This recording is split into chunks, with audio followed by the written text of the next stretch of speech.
Taste the Daily. Tenkasi மாவட்டம் குற்றாலம் அரசு பள்ளி விடுதியில் காலை உணவு உட்கொண்ட 9 மாணவிகளுக்கு வாந்தி மயக்கம் ஏற்பட்டது. இந்து சமய அறநிலையத்துறைக்கு பாத்தியப்பட்ட திருமலை குமாரசுவாமி கோயிலின் கீழ் அரசு பெண்கள் மேல்நிலைப் பள்ளி செயல்பட்டு வருகிறது. இந்த பள்ளியின் விடுதியில் தங்கியுள்ள மாணவிகள் காலை உணவு சாப்பிட்டதும் அவர்களுக்கு வாந்தி மயக்கம் ஏற்பட்டது. இதையடுத்து உடல்நலம் பாதிக்கப்பட்ட மாணவிகள் 9 பேரும் தென்காசி மாவட்ட அரசு மருத்துவமனையில் சிகிச்சைக்காக அனுமதிக்கப்பட்டனர்.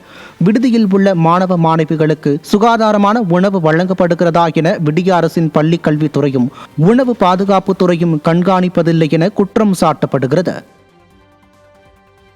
தென்காசி மாவட்டம் செங்கோட்டையில் 100 ஆண்டுகள் பழமையான நுழைவாயிலை இடிக்க அதிமுக நகர்மன்ற உறுப்பினர்கள் எதிர்ப்பு தெரிவித்துள்ளனர். நகராட்சி பகுதியில் உள்ள இந்த நுழைவாயில் திருவிதாங்கூர் சமஸ்தானம் மூலம் அமைக்கப்பட்டதாக கூறப்படுகிறது. நுழைவாயில் கடந்த ஆண்டு கனரக வாகனம் மோதியதால் சேதமடைந்து இடிந்து விழும் நிலையில் உள்ளது. இதனை கடையநல்லூர் அதிமுக சட்டமன்ற உறுப்பினர் கிருஷ்ணமுரளி தொகுதி மேம்பாட்டு நிதியில் புனரமைத்து தருவதாக உறுதியளித்துள்ளார். இந்நிலையில் நுழைவாயிலை இடித்துவிட்டு புதிதாக கட்ட அனுமதி கோரி நகர்மன்ற அவசர கூட்டம் நடைபெற்றது. இதனை ஆதரித்து திமுக கவுன்சிலர்கள் பேசிய நிலையில் அதிமுக உறுப்பினர்கள் எதிர்ப்பு தெரிவித்து திமுக நகர்மன்ற தலைவரிடம் வாக்குவாதம் ஈடுபட்டதால் கூட்டம் பாதியிலேயே முடிவடைந்தது.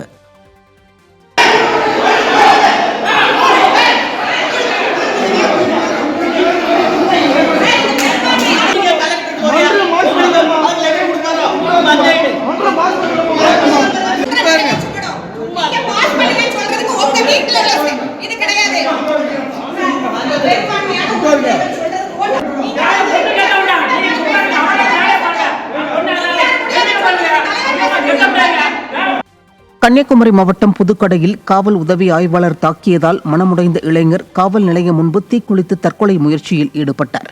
பழைய காவல் நிலையம் அருகே சிவராஜ் என்பவர் இறைச்சி கடை நடத்தி வரும் நிலையில் புதுக்கடை காவல் உதவி ஆய்வாளர் கார்த்திக் இறைச்சி கடை நடத்தக்கூடாது என கூறி சிவராஜை தாக்கியுள்ளார்.